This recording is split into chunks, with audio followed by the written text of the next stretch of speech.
Hi YouTube, this is 16 Monarchs here with another creative tech, either number 5 or number 4.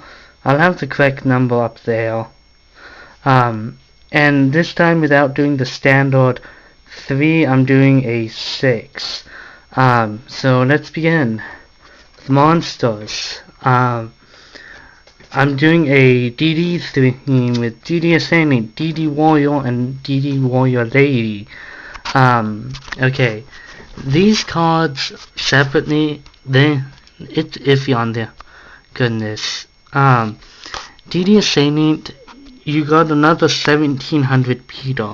And today's game, almost everything is averaging 1800 Peters, which is all good and dandy.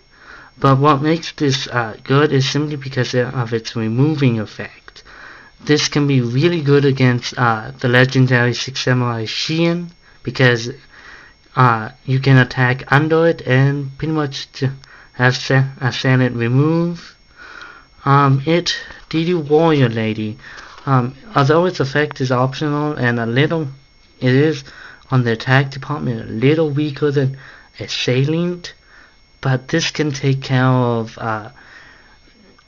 warrior, spirit reapers, marshmallows, things that can't normally be destroyed by battle, or other things. DD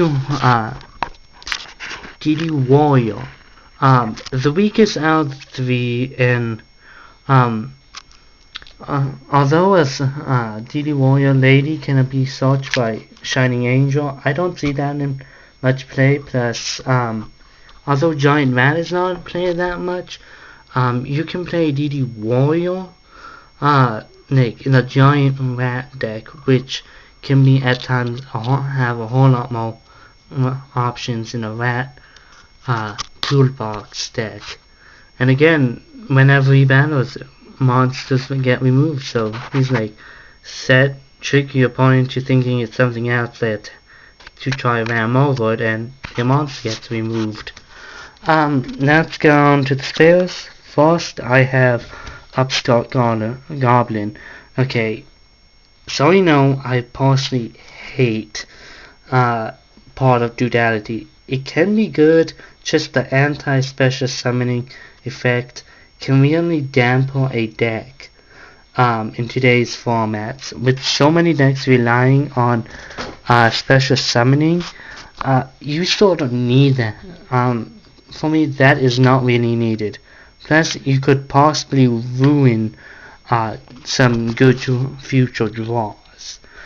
And the 1000 points extra, you get to draw a card, you get to, although your opponent gets to still gain 1000, Upstart is just an all-round, I believe, a better choice. Next, I have Mind Control. I have not seen much play on this, but actually just recently with my standard Monarch, I actually baited somebody's Shiin to activate with Mind Control, so I could make another play with Mind Control. But even so, with Mind Control, you can steal a monster to make the final direct attacks. You can tune with them. Mind Control has still a good amount of options in today's format. Next, Hidden Book of Spell. Okay, I just happened to come across this one day, and I loved it. Its effect is pretty much, you can only activate it during your turn, but you select 2 spells in your graveyard and add them to your deck. Then you pretty much shuffle them in. Granted, you can only activate it during your turn, but still, you can play this in triplicate and get back a total of 6 cards. Granted, things like Part of Malevolence, in which I covered earlier, the Transmigration Prophecy, there might be a few other cards that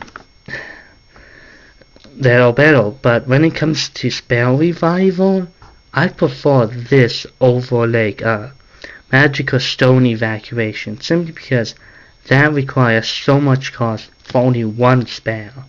This, you can only activate on yours, but you get back 2, which can, plus these can be a great bluffers, because you can set them all in game, just wait them out, then when you get 2 spells that you want back in the deck in your graveyard, activate it, and boom, you get them instantly back, and you it's just a better card in my personally.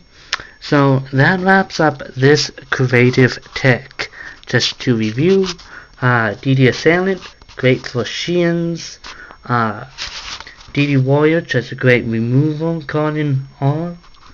A great little trick of trying to trick your opponent into attacking you, thinking it's something else. Upstart, better than Duality in my consideration. Hidden Book of Spell, get back to spells, which is pretty damn good. And Mind Control, steal a monster and do almost anything you want with it for no cost. So, that's all for you people. Please rate, comment, and subscribe. Peace.